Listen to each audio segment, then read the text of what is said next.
तो हेलो दोस्तों, कैसे हैं आप लोग। उम्मीद करता हूं कि बढ़िया ही होंगे आप लोग। अगर नहीं बढ़िया है तो मेरा वीडियो देखने के बाद बढ़िया ज़रूर हो जाएंगे। और भोजपुरी के बारे में कुछ बताना चाहता हूं कि खेसारी लाल यादव जी का दो गो गाना ट्रेंड कर रहा था, अब नहीं कर रहा है। और एक नंबर पे कोई हिंदी सॉन्ग आया है और 2 नंबर पे जो तेल सॉन्ग है, तेल सॉन्ग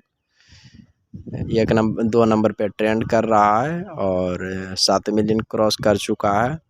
और 3rd नंबर पर भी कोई हिंदी बॉलीवुड सॉन्ग है। और 4 नंबर पे, चौथा नंबर पे बढ़िया बढ़िया लागेला गाना अभी चल रहा है, ट्रेंडिंग में ट्रेंड कर रहा है। 2 और 4 नंबर पे ट्रेंड कर रहा है खेसारी लाल यादव जी का गाना।